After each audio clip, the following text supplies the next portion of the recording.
નમસ્કાર વિદ્યાર્થી મિત્રો, આપ સૌનું સ્વાગત છે બાયોલોજી વિડિયો લેક્ચરમાં. આજે આપણે ધોરણ 11 ની અંદર ચેપ્ટર નંબર 9 જૈવિક અણુઓની વાત કરીએ છીએ અને એવું બે જૈવિક અણુ મહત્વની વાત કરીએ, કાર્બોદિત, લિપિડ અને આજે વાત કરીએ છીએ પ્રોટીન. આપણે આપણી ટેક્સ્ટબુકમાં અલગ અલગ પાર્ટમાં પ્રોટીનની બધી વાત કરી છે, પણ અત્યારે હું થોડા એક્સ્ટ્રા ટોપિક સાથે માત્ર પ્રોટીનની જ અત્યારે વાત કરીશ.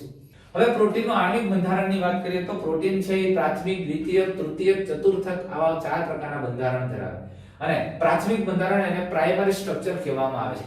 અહીંયા એમિનો એસિડ એ રેખીય શૃંખલામાં જોડાયેલા.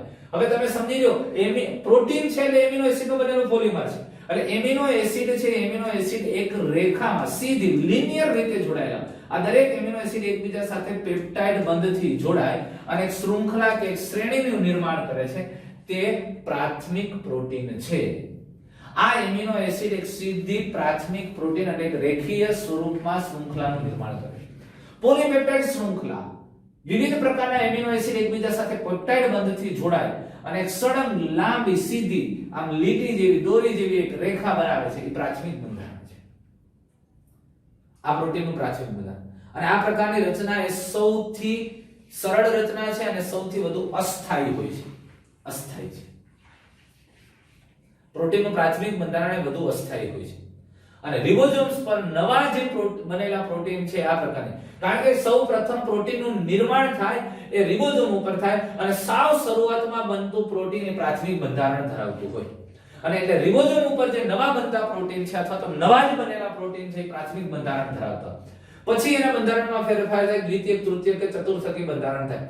પણ બનતું જે સંશ્લેષિત થતું પ્રોટીન અને શરૂઆત હજી બનતું પ્રોટીન અથવા તો તાજું બનેલું પ્રોટીન કયા પ્રકારનું બંધારણ ધરાવે? પ્રાથમિક બંધારણ.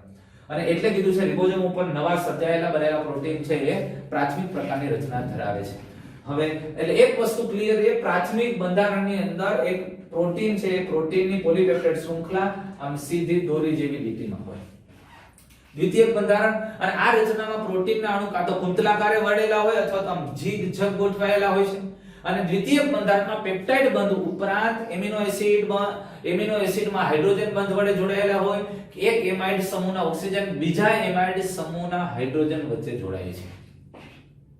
એટલે દ્વિતીયક બંધારણની અંદર એમિનો એસિડની વચ્ચે પેપ્ટાઇડ બંધ તો છે જ, પેપ્ટાઇડ બંધ ઉપરાંત હાઇડ્રોજન બંધ પણ.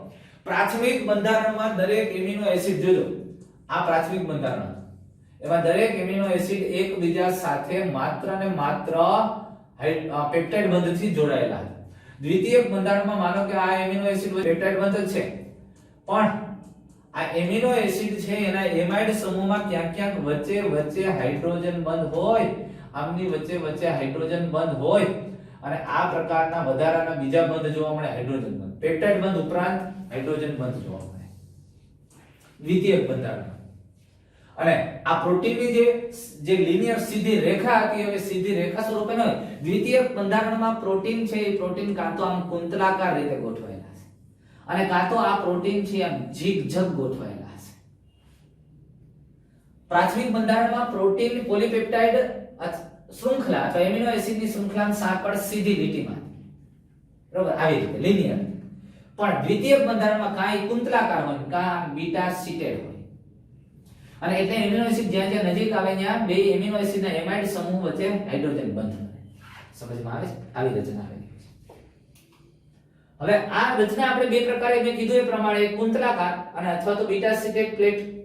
તો આ કુંતલાકાર રચના છે ને આપણે આલ્ફા હેલિક્સ સ્વરૂપ પણ કહેવાય. જોજો આ એમિનો એસિડ આલ્ફા હેલિક્સ સ્વરૂપ. કુંતલાકાર વળેલી શૃંખલા સામાન્ય રીતે નું રોટેશન, પરિભ્રમણ કયું હોય તો જમણી બાજુ. અને જમણે આને અંગૂઠાને મુખ્ય ધરી લો તો આંગળી કઈ આમ જાય ને તો આમ સામાન્ય રીતે આગળ જતી હોય. બરોબર છે. તો આ જમણેરી કુંતલ અથવા પરિભ્રમણ જોવા મળે. જમણા હાથ લ્યો, અંગૂઠો આમ ઉપર હોય એટલે મુખ્ય ધરી લ્યો તો એ આંગળીઓની દિશા હોય ને એ પ્રમાણે કુંતલ આમ ઉપર તરફ આગળ જતું હોય. હવે જો આ એમિનો એસિડ છે, એમાઇડ સમૂહ કોને કીધો એને? કે જ્યારે એક એમિનો એસિડ નું C ડબલ O જૂથ આમ જોડાતું હતું ને,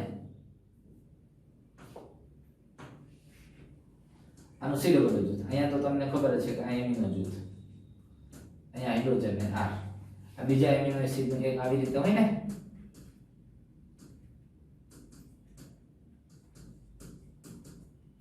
R2.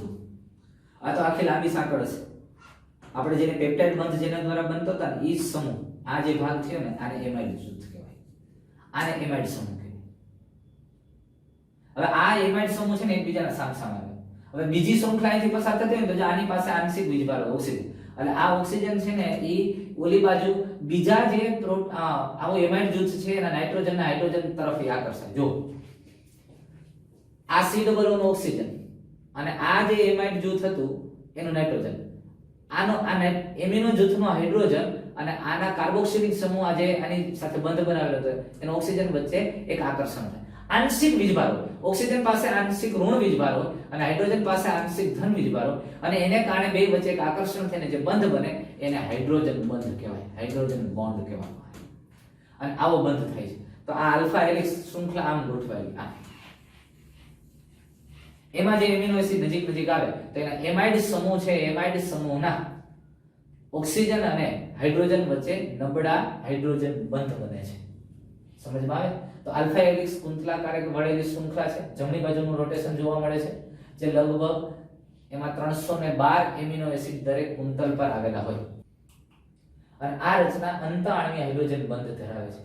અંત આણ્વીય એટલે આ દરેક કુંતલની અંદર બે એમિનો એસિડ વચ્ચે પેપ્ટાઇડ બંધ તો છે જ, પણ આ પેપ્ટાઇડ બંધ ઉપરાંત એક એમિનો એસિડ બીજા એમિનો એસિડ સાથે જ્યાં નજીક આવે ત્યાં એના એમાઇડ જૂથ, આ જો આનું ઓક્સિજન અને આ એમિનો જૂથનું હાઇડ્રોજન એકબીજા સાથે જોડાણ અંત આણ્વીય એટલે અંદરના જ અણુઓ વચ્ચે એના અણુઓ વચ્ચે હાઇડ્રોજન બંધ થાય છે અને એટલે આ કુંતલાકાર રચના આવી રીતે જળવાય છે.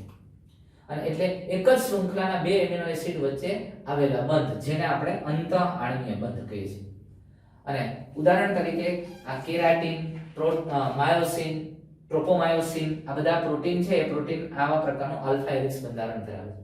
કેરાટીન પ્રોટીન છે, ખૂબ મજબૂત છે. માયોસિન પ્રોટીન છે, સ્નાયુમાં આવેલું છે. ટ્રોપોમાયોસિન પ્રોટીન પણ સ્નાયુમાં આવેલું. આ પ્રોટીનની અંદર આ પ્રકારનું આલ્ફા હેલિક્સ બંધારણ હોય. હવે બીટા પ્લેટેડ શીથ બંધારણ એક તકતીની રચના, બીટા શીથ પ્લેટ તકતી. અને અહીંયા જે પ્રોટીનની શૃંખલા પોલીપેપ્ટાઇડ શૃંખલા છે ને આવી રીતે તકતીમાં બંધારણ. પ્રોટીનનો અણુ ઝિગઝગ રચના ધરાવે છે અને બે કે વધુ પ્રોટીનના અણુ આંતર આણ્વીય હાઇડ્રોજન બંધ ધરાવે છે, એનાથી જોડાયેલા હોય છે. અને બહુ સરસ ઉદાહરણ આપ્યું છે ફાઇબ્રોન સિલ્ક. હવે તમે સમજો અહીંયા જે પ્રોટીનની શૃંખલા છે એ પ્રોટીનની શૃંખલા અહીંથી શરૂ થઈ, તમે સમજી લ્યો. તો આ શૃંખલા અહીંથી આ એમિનો એસિડ છે આમ ગયા, ત્યાંથી આમ આવ્યા, પાછા આમ આવ્યા, આમ આગળ વધ્યા. એટલે તમે જુઓ, સોરી, અહીંયા પ્રોટીનની દિશા આમ થઈ અને આ શૃંખલા અહીંથી આમ ગઈ, ત્યાંથી આમ વળેલી અને આમ આવી, આમ આવી, ત્રીજાની દિશા ઝીગ એક આમથી આમ. હવે અહીંયા આ દરેક પ્રોટીન છે એના એમાઇડ સમૂહ વચ્ચે COOH અને એમિનો જૂથના હાઇડ્રોજન અને ઓક્સિજન વચ્ચે હાઇડ્રોજન બંધ બને છે નબળાઈ. આ રીતે જો જેમ આલ્ફા હેલિક્સમાં હતું એવી જ રીતે આમાં થશે. આના COOH સમૂહ અને આનો નાઇટ્રોજન યુક્ત ભાગ હાઇડ્રોજન અને ઓક્સિજન વચ્ચે નબળું હાઇડ્રોજન બંધ બનશે આંશિક વીજભારને કારણે. અને એ તમે કેમિસ્ટ્રીમાં ખૂબ સારી રીતે, અરે પાણીના બધા જ અણુઓ એકબીજા સાથે આંશિક વીજભારના આવા હાઇડ્રોજન બંધથી જોડાયેલા છે અને માટે જ પાણી લિક્વિડ સ્વરૂપે જળવાઈ રહે છે. બરોબર? તો આવી રીતે આ બંધ બનવાને કારણે હાઇડ્રોજન બંધને કારણે આ તકતી છે, આવું પ્રોટીનનું બંધારણ છે વધુ મજબૂત થાય છે. તો આવું બંધારણ છે ફાઇબ્રોન સિલ્ક.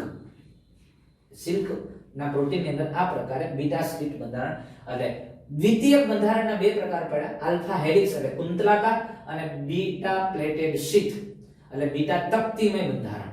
સમજાણું? એટલે પ્રોટીનની અંદર પ્રાથમિક બંધારણ સીધું એક એમિનો એસિડની સીધી રેખા હોય, લિનિયર હોય. દ્વિતીયક બંધારણ એમાં કાં કુંતલાકાર હોય અથવા તો બીટા પ્લેટેડ શીટ બંધારણ હોય. અને દ્વિતીયક રચના ધરાવતા પ્રોટીન પાણીમાં સામાન્ય રીતે અદ્રાવ્ય હોય છે અને મોટે ભાગે તંતુમય દેખાવ ધરાવે. મોટા ભાગના દ્વિતીયક રચના ધરાવતા પ્રોટીન પાણીમાં અદ્રાવ્ય અને તંતુમય અને વધુ મજબૂત હોય છે. કેરાટીન એ તંતુમય અને ખૂબ જ મજબૂત અને વિઘટન સામે ખૂબ જ અવરોધક પ્રોટીન છે જેને સ્ક્લેરોપ્રોટીન કહેવામાં આવે. દ્રઢ પ્રોટીન, ખૂબ જ મજબૂત. અરે વાળની અંદર પ્રોટીન એ કેરાટીન છે, સ્ક્લેરોપ્રોટીન છે, ભીંગડાઓ છે, એ છે, નખ એ છે. અરે વર્ષો સુધી, હજારો વર્ષ સુધી સડતા નથી, વિઘટન પામતા નથી. એસિડની અંદર દ્રાવ્ય ન થાય, સાંદ્ર એસિડમાં દ્રાવ્ય ન થાય, પ્રબળ બેઝમાં દ્રાવ્ય ન થાય, એવા પ્રકારના છે. અને એ કેરાટીન પ્રોટીન દ્વિતીયક બંધારણ છે. અને કેરાટીનમાં જોવા મળતી મજબૂતાઈ તેની રચનામાં આવેલા સિસ્ટીન એમિનો એસિડને લીધે હોય છે. એમાં વધારે પ્રમાણમાં સિસ્ટીન એમિનો એસિડ હોય અને એ એમિનો એસિડ મજબૂતાઈ માટે જવાબદાર. ત્યાર પછી તૃતીયક રચના. તૃતીયક બંધારણ આ પ્રકારનું પ્રોટીન અતિ વલન, ખૂબ જ ગૂંચળામય હોય અને વલન હશે. અને જુઓ, તમે એક વસ્તુ સમજી લો, પ્રાથમિક બંધારણ સીધી રેખા હવે એ જ સીધી રેખામાં સ્વરૂપે હતું એની અંદર કાં તો કુંતલાકાર કરો અથવા તો આમ બીટા પ્લેટ શીટ થાય તો એ દ્વિતીયક બંધારણ છે. પણ એ જ જે સીધો દોરાની લીટી જેવી હતી, તમારી પાસે દોરી હતી, એનું તમે ગૂંચળું કરો, અરે ઘૂસ થઈ જાય, પણ એક જ દોરાનો ટુકડો હતો ને એની ઘૂસ થઈ જાય, એનું ગૂંચળું થાય તો એ તૃતીયક બંધારણ છે. આ પ્રકારના પ્રોટીન અતિવલન દર્શાવે છે. અલગ અલગ દોરાના ટુકડાને એક સળંગ દોરાનું ગૂંચળું ખૂબ જ વલન થાય, એ તૃતીયક બંધારણ છે. અને આવી પોલીપેપ્ટાઇડ શૃંખલાનું આવું ગૂંચળું થઈ જાય, એમાં કુંતલાકાર બીટા પ્લેટ કે આવું ગૂંચળામય રચના હોય તો એ તૃતીયક બંધારણ છે. સમજમાં આવે? તમે જો આ સીધું લિનિયર હતું, એ પ્રાથમિક બંધારણ, એ કુંતલાકાર થાય તો એ દ્વિતીયક, પણ આ કુંતલાકાર જે શૃંખલા છે એનું ગૂંચળું થઈ જાય તો એ તૃતીયક છે.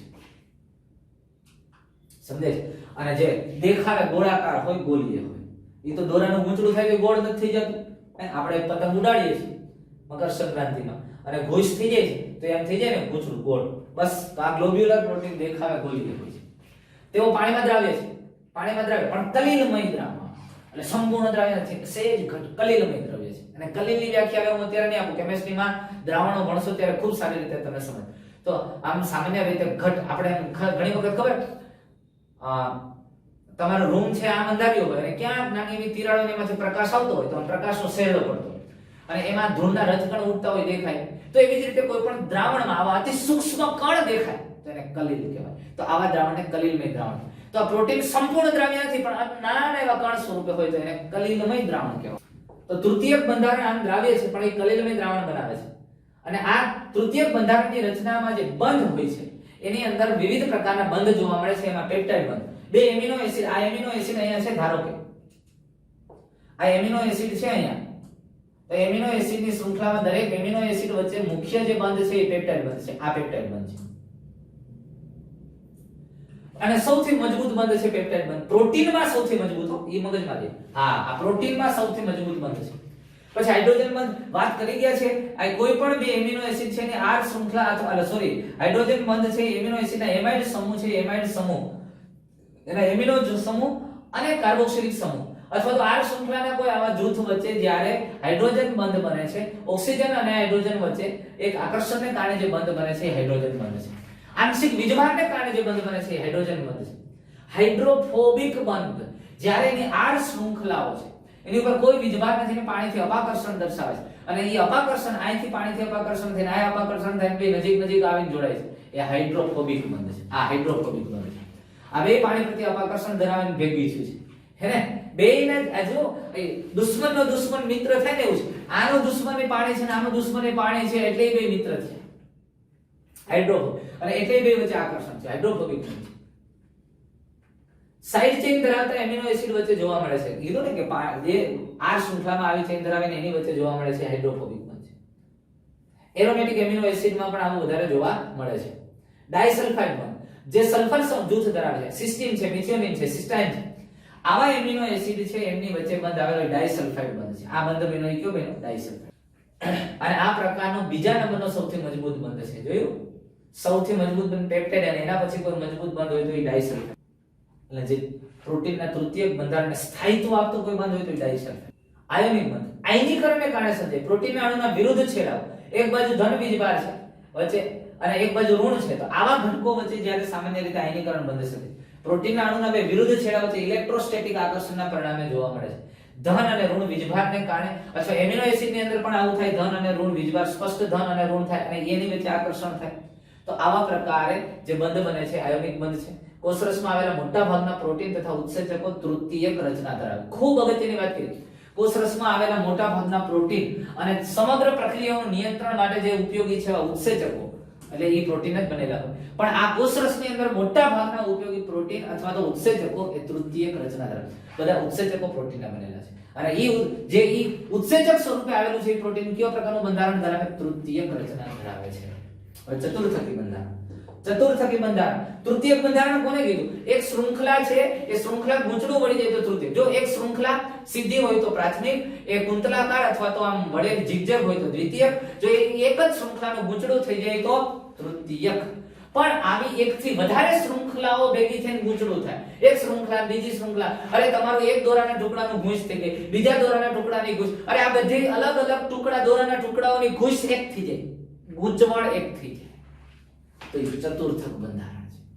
તૃતીયક રચના ધરાવતા બે કે તેથી વધુ પોલીપેપ્ટાઇડ શૃંખલા જુદા જુદા પ્રકારના બંધ વડે જોડાઈ જાય. એ ડાયસલ્ફાઇડ બંધ, હાઇડ્રોજન બંધ કે અલગ અલગ પ્રકારના બંધ વડે જોડાઈને ચતુર્થકી રચના બનાવે. આવી અલગ અલગ શૃંખલાઓ જોડાય છે. આ એક પોલીપેપ્ટાઇડ શૃંખલાનું ગૂંચળું થાય ઘુસ ઘુસ તો તૃતીય, પણ આવા અલગ અલગ પોલીપેપ્ટાઇડ શૃંખલા અલગ અલગ દોરાઓના ટુકડાઓનું ગૂંચળું ચતુર્થક બંધારણ. જુદા જુદા પ્રકારની પોલીપેપ્ટાઇડ શૃંખલા સમાન કે અસમાન હોઈ શકે છે. હા, પોલીપેપ્ટાઇડ શૃંખલા સમાન કે અસમાન હોઈ શકે. અહીંયા ચતુર્થકી બંધારણની અંદર એક જ સરખી બે પોલીપેપ્ટાઇડ શૃંખલાઓ છે એકબીજા સાથે જોડે તો એ ચતુર્થક બંધારણ છે. અને અલગ અલગ પોલીપેપ્ટાઇડ શૃંખલાઓ પણ હોઈ શકે. હવે લેક્ટિક ડિહાઇડ્રોજનેઝ ઉત્સેચક છે ને એમાં પોલીપેપ્ટાઇડ શૃંખલાઓ જે કંઈ છે એ સમાન છે. પણ હિમોગ્લોબિન છે તો એમાં બે આલ્ફા પોલીપેપ્ટાઇડ શૃંખલા અને બે બીટા હોય એટલે અલગ અલગ. સમજાય છે? એટલે બે આલ્ફા શૃંખલા બે બીટા શૃંખલા એટલે અસમાન પોલીપેપ્ટાઇડ શૃંખલાઓ જોડાય છે. ઇન્સ્યુલિન છે એમાં બે પોલીપેપ્ટાઇડ શૃંખલા છે અને બે અલગ અલગ છે. સમજમાં આવે છે વસ્તુ? તો આવી રીતે પોલીપેપ્ટાઇડ શૃંખલાઓ સમાન કે અસમાન હોઈ શકે. લેક્ટિક ડિહાઇડ્રોજનેઝ ની અંદર સમાન પોલીપેપ્ટાઇડ શૃંખલા છે અને હિમોગ્લોબિનના બંધારણમાં ચાર પોલીપેપ્ટાઇડ શૃંખલા છે અને ચારે જુદી બે આલ્ફા છે બે બીટા છે અલગ અલગ પ્રકારની છે અને એટલે એને ચતુર્થક બંધારણ કહેવાય છે. કારણ કે એમાં એકથી વધારે પોલીપેપ્ટાઇડ શૃંખલાઓ 3 ડાયમેન્શનલી ગૂંચળામય રીતે ગોઠવાયેલી છે. સમજમાં આવ્યું? તો આ ચતુર્થકી રચનાઓ છે. તો આ પ્રોટીનનું બંધારણ સૌથી વધુ સ્થાયી, આ પ્રકારનું એટલે ચતુર્થકી બંધારણ છે એ સૌથી વધુ સ્થાયી છે, સ્થિર છે. ખ્યાલ આવ્યો? એટલે સૌથી ઓછું સ્થાયી પ્રાથમિક બંધારણ, બીજું કુંતલાકાર અથવા તો ઝિગઝગ તકતીમય, ત્યાર પછી તૃતીયક અને સૌથી વધારે સ્થાયી ચતુર્થકી બંધારણ છે. આ પ્રકાર કારણ કે બંધ વધી જાય છે, અલગ અલગ પ્રકારના બંધથી અણુઓ જોડાય છે અને એટલે એની સ્થિરતા વધતી જાય. ત્યાર પછી પ્રોટીનનું વિનૈસર્ગીકરણ એટલે જો વિવિધ pH, ક્ષાર, ભારે ધાતુ, તાપમાન, દબાણ વગેરે ફેરફારો પ્રોટીનનું અવક્ષેપન કરે છે. એટલે મારે તમને વાત એ કરી આને સમજવાનું છે કે વિનૈસર્ગીકરણ, નૈસર્ગીકૃત જે કુદરતી રચના છે તે વિનૈસર્ગીકરણ, એમાં ફેરફાર થવો, બદલાવ આવવો, બદલાવ, વિનૈસર્ગીકરણ જે કુદરતી બંધારણ હતો એમાં બદલાવ એને વિનૈસર્ગીકરણ કહેવાય. તો વિવિધ જો pH માં ખૂબ મોટો ફેરફાર થાય એમાં પ્રોટીન નાખવામાં આવે તો વિનૈસર્ગીકરણ થઈ શકે. ક્ષારની માત્રામાં પ્લસ માઈનસ થાય તો થઈ શકે. ભારે ધાતુઓને કારણે પ્રોટીનનું વિનૈસર્ગીકૃત થઈ શકે. તાપમાનમાં બદલાવ કરવાથી ખૂબ ઊંચા તાપમાને વિનૈસર્ગીકૃત થઈ શકે. વધારે દબાણથી પણ એમાં ફેરફારો થઈ અને પ્રોટીનનું અવક્ષેપણ થાય છે. એટલે આવી બધી ક્રિયાઓને કારણે પ્રોટીન અવક્ષેપિત થઈ શકે અને એના જે બંધારણ એના મૂળભૂત બંધારણ તેમાં બદલાવ આવી શકે છે. અને આ ફેરફારોને લીધે પ્રોટીનનું દ્વિતીયક અને તૃતીયક બંધારણ વિઘટન પામે છે અને એના pH, ક્ષાર, ધાતુઓ, તાપમાન વગેરેના બદલાવ એના દ્વિતીયક તૃતીયક બંધારણમાં ફેરફાર લાવે અને પ્રોટીન વિઘટન પામે છે. અને પ્રોટીનની ભૌતિક સ્થિતિમાં થતા ફેરફારને સમજો, પ્રોટીનની ભૌતિક સ્થિતિમાં થતા ફેરફારને વિનૈસર્ગીકરણ. માનો કે પ્રોટીન તૃતીયક બંધારણ હતું એને એક અમુક તાપમાને ગરમ કરીને એમાંથી દ્વિતીયક બંધારણ થઈ ગયું અથવા પ્રાથમિક બંધારણ થઈ ગયું તો એ પ્રોટીનનું વિનૈસર્ગીકૃત થયું કહેવાય, વિનૈસર્ગીકરણ થયું કહેવાય. એની ભૌતિક સ્થિતિમાં થતો બદલાવ, દ્વિતીયક બંધારણ હતું ને એમાંથી પ્રાથમિક થઈ ગયું તો વિનૈસર્ગીકરણ. હવે એના જે ગુણધર્મો હતા, એનું જે કાર્ય કરવાની ક્ષમતાઓ હતી એ ખોરવાઈ જશે, એ નહીં થઈ શકે. જો પ્રોટીનના માધ્યમમાં થતા ફેરફારો, આવા ફેરફારો છે ખૂબ જ મંદ હોય, એના pH માં એના તાપમાનમાં જે બદલાવ છે એ ધીમા હોય તો ટૂંક સમય માટે હોય, એટલે આવા બદલાવ ધીમા હોય, ટૂંક સમય માટે હોય તો પ્રોટીનનું વિનૈસર્ગીકરણ પણ હંગામી હોય. થોડા સમય માટે પ્રોટીન વિનૈસર્ગીકૃત થાય જો ધીમે ધીમે થતું હોય તો, અને ફરી પાછું અમુક સમયે પાછું એ પોતાનું મૂળ સ્વરૂપ ધારણ કરી લે. પણ જો માધ્યમમાં ફેરફાર ઝડપી હોય, સખત હોય અને લાંબા ગાળાના હોય તો વિનૈસર્ગીકરણ કાયમી હોય. અને પ્રોટીન ગંઠિત થઈ જાય છે, અવક્ષેપિત થઈ જાય છે, પછી પોતાનું મૂળ સ્વરૂપ ધારણ કરી શકતું નથી અને એના ગુણધર્મો કાયમી બદલાઈ જાય છે. ઉદાહરણ આપ્યું છે સરસ મજાનું. જો ઈંડાનું આલ્બ્યુમિન છે એ દ્રાવ્ય ગોળીય પ્રોટીન છે. એટલે ઈંડાનું આલ્બ્યુમિન છે એ દ્રાવ્ય ગોળીય સ્વરૂપે હોય છે અને જે સામાન્ય રીતે ઈંડામાં નોર્મલ તાપમાન હોય, પણ એમાંથી આમલેટ બનાવવામાં આવે અથવા તો એને ગરમ કરવામાં આવે તો એ ગરમ કરતા ઝડપથી અને વધારે સમય સુધી ગરમ કરીએ છીએ એટલે કાયમી તંતુમય અને અદ્રાવ્ય સ્વરૂપમાં ગંઠાઈ જાય છે. એટલે પહેલા એ સામાન્ય રીતે તૃતીયક બંધારણ હતું અથવા ચતુર્થકી બંધારણ હતું. મોટે ભાગે એ તૃતીયક બંધારણ હશે અને તૃતીયક બંધારણ એટલે ગોળીય સ્વરૂપે હતું, ગોળાકાર પ્રોટીન હતું, પણ એને ગરમ કરતા એ કાયમી તંતુમય અને અદ્રાવ્ય સ્વરૂપમાં ફેરવાઈ ગયું. તો આ વિનૈસર્ગીકરણની પ્રક્રિયા થઈ. સમજાય છે આ વાત તમને? અને વિનૈસર્ગીકૃત થયું કહેવાય. તો એક બાબત આના ઉપરથી સ્પષ્ટ થાય છે ભાઈ, એ બાબત સ્પષ્ટ છે કે મજબૂત ફેરફારો પ્રોટીનના વિનૈસર્ગીકરણમાં પરિણમે. એટલે એના માધ્યમમાં અથવા તો એમાં ખૂબ જ ઝડપી અને મજબૂત ફેરફારો એ પ્રોટીનને વિનૈસર્ગીકરણમાં પરિણમે છે અને તેના જૈવિક ગુણધર્મો અને તેની જે અગત્યતા છે, મહત્વ છે, ગુમાવે છે. એટલે ખૂબ ઝડપથી અને મોટા પાયે ફેરફાર થાય.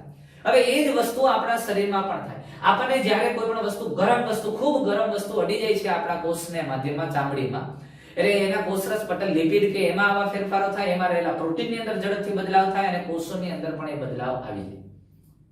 અથવા તો કોઈ પણ કોષની અંદર જે પ્રોટીન જૈવિક કાર્ય કરે છે, એ ઉત્સેચક તરીકેની પ્રક્રિયાનું નિયમન કરે છે, એના જે મૂળભૂત ગુણધર્મ છે એ ગુણધર્મ ગુમાવે છે. એટલે અને એ કાર્ય એ નહીં કરી શકે, અને એ કાર્ય નહીં કરી શકે એટલે એમાં જે કાંઈ ચયાપચય ક્રિયાઓ થતી હતી ડિસ્ટર્બ થશે અને એટલે એ વિખેરાશે. સમજાઈ જશે? એટલે કોઈ પણ એવા મજબૂત ફેરફારો થશે જે પ્રોટીનમાં વિનૈસર્ગીકરણ પ્રેરશે અથવા તો પ્રોટીન વિનૈસર્ગીકરણમાં પરિણમે. માટે તે પ્રોટીન પોતાના જૈવિક ગુણધર્મો અને તેની અગત્યતા ગુમાવે છે. અને આ કારણ સજીવના કોષો સખત ફેરફારો, આવા ઝડપી ફેરફારો સહી શકતા નથી અને અંતમાં મૃત્યુ પામે. માઇનોર તાપમાનમાં બદલાવ થાય ત્યાં સુધી વાંધો નથી. સીધું 50-60 ડિગ્રી અડાડી દો અને દીવાની જ્યોત હોય ને આંગળી નાખો, નો થાય, ચાલે. એ સખત ફેરફારો સહી શકતા નથી, અંતમાં મૃત્યુ પામે. તો પ્રોટીનના પ્રકાર, ટાઇપ્સ ઓફ પ્રોટીન. પ્રોટીનના પ્રકારની આપણે વાત કરીએ તો પ્રોટીન છે, પ્રોટીનને આપણે 3 પ્રકાર મુખ્ય પાડી શકીએ. એક સરળ પ્રોટીન છે, એક સંયુક્ત અથવા તો જટિલ પ્રોટીન આપણે કહીએ, સંયુગ્મી પ્રોટીન કહી શકીએ, અને એક સંશ્લેષિત પ્રોટીન છે. સરળ પ્રોટીનના પાછા 2 પ્રકાર તમે પાડી શકો. એક રેસામય પ્રોટીન અને ગોલીય પ્રોટીન છે. રેસામય પ્રોટીનને આપણે ઉદાહરણ તરીકે લઈએ તો રેસામય પ્રોટીનની અંદર હમણાં જ આપણે વાત કરી કેરાટીન પ્રોટીન છે, તો એ રેસામય પ્રોટીન છે. પછી ઇલાસ્ટિન પ્રોટીન છે, કોલાજન પ્રોટીન. ઇલાસ્ટિન છે, કોલાજન પ્રોટીન છે, એ રેસામય પ્રોટીન. અને ઇલાસ્ટિન અને કોલાજન પ્રોટીન વિશે ખૂબ સારી વાત કરી ગયા સંયોજક પેશી વખતે, તંતુમય સંયોજક પેશી, ઇલાસ્ટિન પ્રોટીન. તો આ જે રેસામય પ્રોટીન છે. અને ગોલીય પ્રોટીનની આપણે વાત કરીએ તો વિવિધ પ્રકારના ઉત્સેચકો ગોલીય પ્રોટીન છે, તૃતીયક બંધારણ ધરાવતા ઘટકો છે. વિવિધ પ્રકારના ઉત્સેચકો ગોલીય પ્રોટીન છે. દાખલા તરીકે રૂબિસ્કો, વનસ્પતિની અંદર સમગ્ર સજીવ સૃષ્ટિમાં સૌથી વધારે જો કોઈ ઉત્સેચક હોય તો રૂબિસ્કો છે. રિબ્યુલોઝ, બાયોફોસ્ફેટ, કાર્બોક્સિલેજ અને ઓક્સિજનેઝ. આ વનસ્પતિની અંદર પ્રકાશ સંશ્લેષણની ક્રિયામાં અગત્યનો ભાગ ભજવતું ઉત્સેચક છે રૂબિસ્કો. એ ગોલીય પ્રોટીન છે.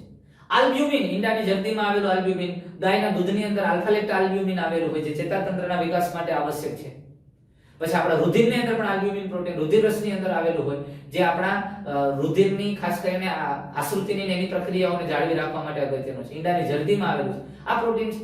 ઇવન હિસ્ટોન પ્રોટીન, કોષના કોષ કેન્દ્રની અંદર આપણે જોઈ ગયા હિસ્ટોન પ્રોટીન, એ પણ ગોલીય પ્રોટીન છે. આવા વિવિધ પ્રકારના પ્રોટીન છે.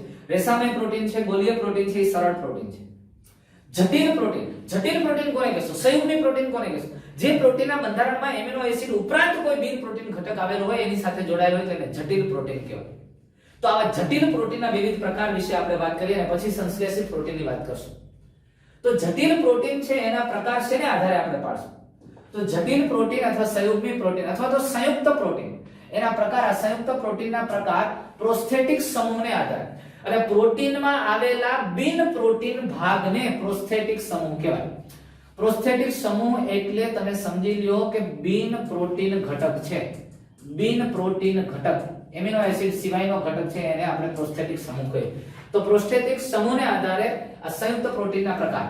તો એમાં કીધું ન્યુક્લિયોપ્રોટીન. અરે યાર, નામને આધારે તમને ખબર પડે, મારે ન કહેવું પડે. ન્યુક્લિયોપ્રોટીન, જે પ્રોટીન સાથે ન્યુક્લિક એસિડ આવેલ હોય, જે પ્રોટીનના બંધારણમાં ન્યુક્લિક એસિડનો ભાગ આવેલો હોય એને ન્યુક્લિયોપ્રોટીન કહેવાય. તો તમે સમજો પ્રોસ્થેટિક સમૂહ કોણ થયું? તો કે પ્રોસ્થેટિક સમૂહમાં ન્યુક્લિક એસિડ હોય. એટલે બિન પ્રોટીન ઘટક તરીકે કોણ આવ્યું? Nucleic acid. Nucleic acid plus protein, nucleoprotein. રંગસૂત્ર, તો રંગસૂત્રમાં ડીએનએ અને આરએનએ એ પ્રોસ્થેટિક સમૂહ થયા, એ ન્યુક્લિક એસિડ છે અને પ્રોટીન એ મુખ્ય ભાગ છે. સમજમાં આવે છે? તો રિબોઝોમ, રિબોઝોમમાં આરએનએ એ પ્રોસ્થેટિક સમૂહ છે અને પ્રોટીન એ મુખ્ય ભાગ છે, એપોપ્રોટીન કહેવાય, મુખ્ય પ્રોટીનમય ભાગ છે. એટલે આ સામાન્ય રીતે બની ગયું સંયુગ્મી પ્રોટીન. આરએનએ એ કયું છે? ન્યુક્લિક એસિડ એટલે બિન પ્રોટીન ઘટક, અને પ્રોટીન મુખ્ય ભાગ થઈ ગયો. વાયરસની અંદર પણ જનીન દ્રવ્ય એ બિન પ્રોટીન ભાગ છે અને બાકીનું આવરણ એ પ્રોટીન યુક્ત ભાગ છે. એટલે આ બધા ન્યુક્લિયોપ્રોટીન રચના કહેવાય.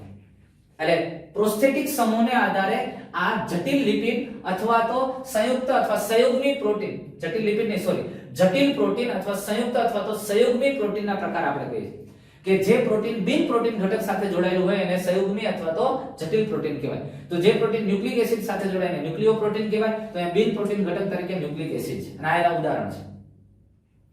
હવે ક્રોમોપ્રોટીન, અહીંયા પોર્ફોરિન રંજક દ્રવ્ય. હવે જો પોર્ફોરિન રંજક દ્રવ્ય ક્રોમોપ્રોટીન છે, આ પણ સંયુગ્મી પ્રોટીનનો એક બીજો પ્રકાર છે.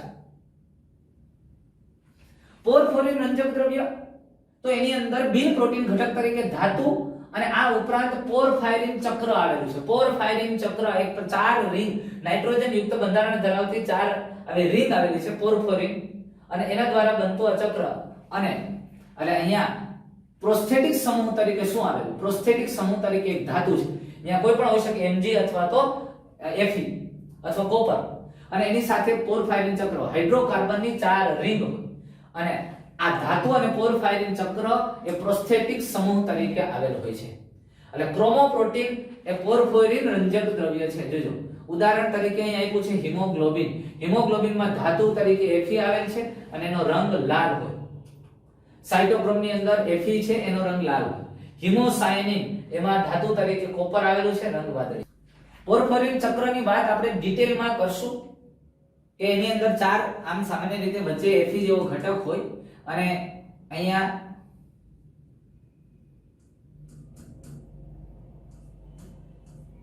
આવી 4 રિંગ આવેલી. એટલે આમાં 2 બંધ છે.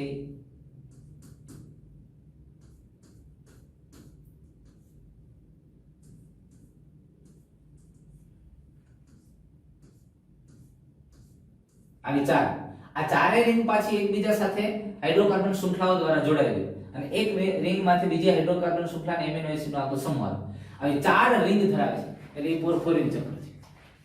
વચ્ચે એક ધાતુ આવેલી Fe અથવા Mg. અને સાઇટોક્રોમના બંધારણમાં સામાન્ય રીતે Fe છે, હિમોગ્લોબિનમાં Fe છે, પણ ક્લોરોફિલ રંજક દ્રવ્ય છે, ક્લોરોફિલના બંધારણની અંદર Mg હોય. સમજાયું? તો આવા પ્રકારના ઘટકો આવેલા. આ આખું જે બંધારણ થાય પ્રોસ્થેટિક સમૂહ થશે. હજી આ રિંગ પણ એકબીજા સાથે હાઇડ્રોકાર્બન શૃંખલાઓ દ્વારા એકબીજા સાથે કનેક્ટ. આ પ્રકારે સામાન્ય રીતે ક્રોમોપ્રોટીનની રચના થાય. એટલે ક્રોમોપ્રોટીનમાં પ્રોસ્થેટિક સમૂહ બિન પ્રોટીન ઘટક તરીકે શું આવે? બિન પ્રોટીન ઘટક તરીકે ધાતુ અને પોરફોરિન ચક્ર. લિપોપ્રોટીન, લિપિડ એ પ્રોસ્થેટિક સમૂહ તરીકે વર્તે છે. અહીંયા લિપિડ છે પ્રોસ્થેટિક સમૂહ તરીકે આવે. કોષરસ પટલમાં લિપોપ્રોટીન, પ્રોટીન સાથે કેટલોક લિપિડ યુક્ત ઘટક જોડાયેલો હોય તો એને લિપોપ્રોટીન તરીકે ઓળખવામાં આવે છે. અને ઉદાહરણ આપણે કોષરસ પટલનું ફોસ્ફોપ્રોટીન. આ ફોસ્ફોરિક એસિડ છે પ્રોસ્થેટિક સમૂહ તરીકે આવેલો. એટલે બિન પ્રોટીન ઘટક તરીકે ફોસ્ફોરિક એસિડ છે, માટે એને ફોસ્ફોપ્રોટીન. નામ ઉપરથી જ ખબર પડે કેસિનોજન, દૂધની અંદર આવેલું પ્રોટીન એ ફોસ્ફોપ્રોટીન છે, જેની અંદર મુખ્ય ઘટક પ્રોટીન છે. દૂધની અંદર ખાસ કરીને કેસિનોજન પ્રોટીન છે. બાળકમાં કેસિનોજનનું પાચન થાય, પુખ્ત અવસ્થાએ નથી થતું, પણ એમાં આ પ્રકારનું પ્રોસ્થેટિક સમૂહ યુક્ત ભાગ છે એ ફોસ્ફોરિક એસિડ યુક્ત પ્રોસ્થેટિક સમૂહ આવેલો હોય છે અને તેને ફોસ્ફોપ્રોટીન કહેવામાં આવે. પેપ્સિન, જઠરની અંદર સામાન્ય રીતે પેપ્સિન એ ઉત્સેચક છે, પ્રોટીનનું પાચન કરતો ઉત્સેચક છે. જઠર રસ દ્વારા સ્ત્રાવ થાય, જઠર ગ્રંથિઓમાંથી સ્ત્રાવ થાય. એ પેપ્સિન પણ એક પ્રકારનું ફોસ્ફોપ્રોટીન છે. લેસિથોપ્રોટીન, તમે સમજી શકો એવી વાત છે. લેસિથોપ્રોટીન પણ સમજો, અહીં અગત્યની વાત છે. લેસિથિન એ પ્રોસ્થેટિક સમૂહ તરીકે વર્તે છે. ફાઇબ્રિનોજન, ફાઇબ્રિનોજન રુધિરની અંદર આવેલું પ્રોટીન છે અને રુધિરમાં તે સામાન્ય રીતે જ્યારે લાગે છે અને રુધિર ગંઠાઈ જાય, આપણને કાંઈ પણ વાગ્યું અને 2 મિનિટ પકડી રાખીએ એટલે રુધિર જામી જાય છે, ત્યારે ફાઇબ્રિનોજન છે ફાઇબ્રિન તંતુમાં ફેરવાય અને અહીંયા ગંઠાય અને રુધિર જામી જતું વહી જતું અટકી જાય અને જામી જાય છે. તો લેસિથિન એ અહીંયા પ્રોસ્થેટિક સમૂહ તરીકે લેસિથિન આવેલું એટલે આ પ્રોટીનને લેસિથોપ્રોટીન કીધું અને એનું બેસ્ટ ઉદાહરણ છે ફાઇબ્રિનોજન. મેટાલોપ્રોટીન, એમાં માત્ર ધાતુ જ પ્રોસ્થેટિક સમૂહ તરીકે હોય છે. હવે જો ક્રોમોપ્રોટીન આપણે જોયું એમાં ધાતુ પ્લસ પોરફાયરિન ચક્ર અને મેટાલોપ્રોટીનમાં ધાતુ છે એ માત્ર પ્રોસ્થેટિક સમૂહ. એટલે ઘણા બધા ઉત્સેચકો એવા છે કે જે ઉત્સેચકની સક્રિયતા માટે ધાતુની આવશ્યકતા. હું સામાન્ય ઉદાહરણ આપું, નાઇટ્રોજન જ ઉત્સેચક છે તો એની સક્રિયતા માટે મેંગેનીઝની જરૂર છે. સમજાય છે? એવા ઘણા ઉત્સેચકો છે કે જે કોઈને કોઈ ખનિજ તત્વ અથવા તો ધાતુ છે એની સક્રિયતા માટે આવશ્યક છે. આવા પ્રોટીનને મેટાલોપ્રોટીન કહેવામાં આવે છે. ત્યાર પછી ગ્લાયકોપ્રોટીન, સીધી વાત સમજી શકો એ વાત છે. ગ્લાયકો અરે યાર કેની સાથે સંકળાયેલો શબ્દ, જે પ્રોટીન સાથે કાર્બોદિત આવેલું હોય અથવા બિન પ્રોટીન ઘટક તરીકે કાર્બોદિત હોય તો એને ગ્લાયકોપ્રોટીન કહે. પણ એક સમજવા જેવી વાત છે અહીંયા, કાર્બોહાઈડ્રેટ્સ એટલે કે કાર્બોદિત એ પ્રોસ્થેટિક સમૂહ તરીકે વાત કરે. પણ જ્યારે પ્રોટીનમાં આ જે ગ્લાયકોપ્રોટીન છે એમાં કાર્બોહાઈડ્રેટ અથવા કાર્બોદિતની માત્રા 4% કરતા ઓછી હોય તો એ ગ્લાયકોપ્રોટીન કહેવાય. એટલે આલ્ફા અને બીટા ગ્લોબ્યુલિન જે રુધિરની અંદર આવેલા ગ્લોબ્યુલિન પ્રોટીન છે, આલ્ફા ગ્લોબ્યુલિન, બીટા ગ્લોબ્યુલિન એ સામાન્ય રીતે ગ્લાયકોપ્રોટીન છે. કોષની સપાટી ઉપર આવેલા ગ્લાયકોપ્રોટીન એ પણ આ કોષને ઓળખવામાં જે મદદ કરે છે.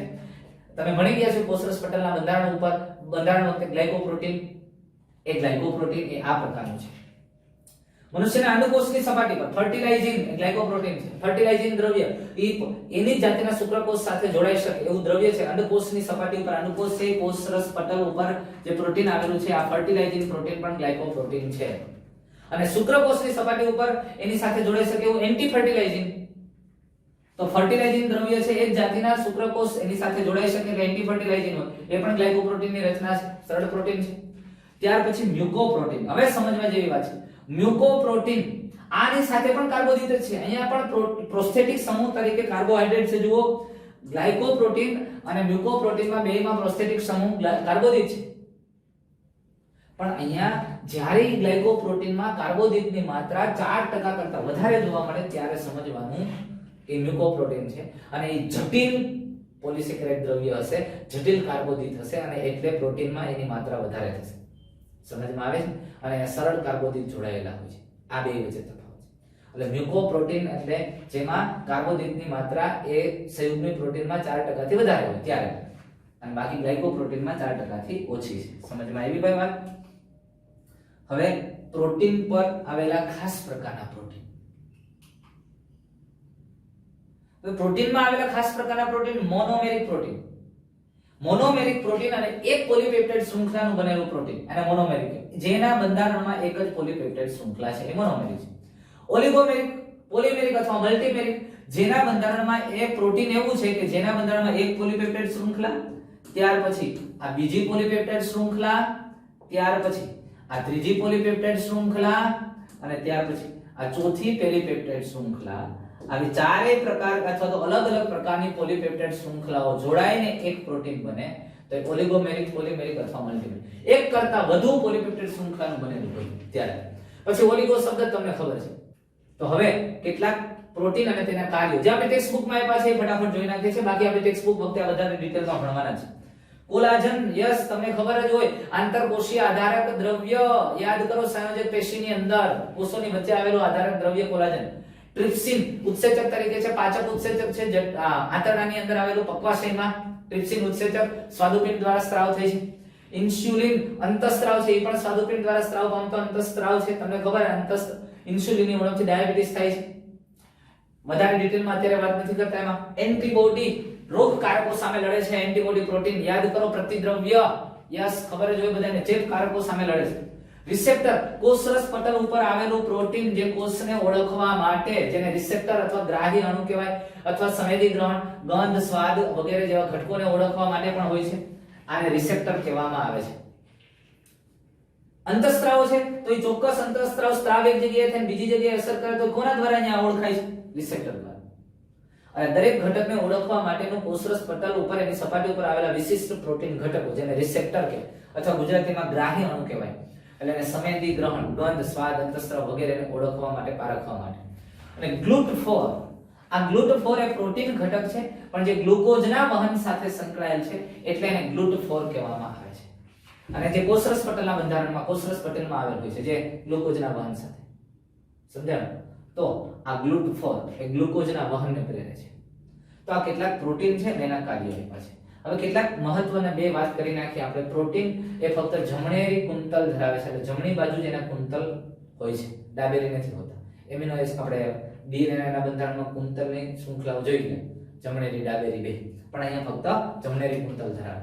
અને એસ્પાર્ટમ અથવા તો એસ્પાર્ટિન આ સૌથી સામાન્ય રીતે વપરાતો કૃત્રિમ સ્વીટનર છે. સ્વીટનર કે જે સામાન્ય રીતે સુગર નો ખાવાની હોય અને છતાંય ગળ્યું ખાવું, સુગર ફ્રી બનાવવું છે મારે. અને આપણે સુગર ફ્રી ટેબ્લેટ આવે એ શું છે? સુગર ફ્રી શું કરવાનું? અરે યાર એનો સ્વાદ ગળ્યો આવે છે અને શર્કરા નથી મળતી, એટલે ડાયાબિટીસ વાળા એ લઈ શકે છે. ચા ગળી થાય, ગળી લાગે, પણ છતાં એને ખાંડ નથી મળતી. કેમ? તો એની અંદર એવા ઘટક છે કે જે શર્કરા નથી ને ગળ્યું છે ગુણધર્મ. તો આવું સ્વીટનર એસ્પાર્ટીન એમિનો એસિડ જેવી ઘટક કે જે સામાન્ય રીતે એમિનો એસિડ છે, એટલે કે શર્કરા નથી અને છતાંય સ્વાદે ગળ્યા છે, એટલે એને કૃત્રિમ સ્વીટનર કહેવાય. એના બંધારણીય થોડા ફેરફાર અને બિન કાર્સિનોજેનિક છે, એટલે કેન્સર પ્રેરતા નથી. આ અગત્યની વાત છે મિત્રો. અહીંયા પ્રોટીન વાત પૂરી થઈ ગઈ. એટલે અગત્યના જે કાર્બનિક સંયોજનો છે એમાં કાર્બોદિત, લિપિડ, પ્રોટીન અને ચોથું ન્યુક્લિક એસિડ, એમાં ત્રણ મહત્વના પાઠ આપણે પૂરા કર્યા: કાર્બોદિત, લિપિડ અને પ્રોટીન. હવે આપણે નેક્સ્ટ વિડિયોની અંદર ખૂબ જ આવા ઇન્ટરેસ્ટિંગ ટોપિક સાથે મળશું, ન્યુક્લિક એસિડ વાળા. ગુડ બાય, જય શ્રી કૃષ્ણ સૌને. Thank you.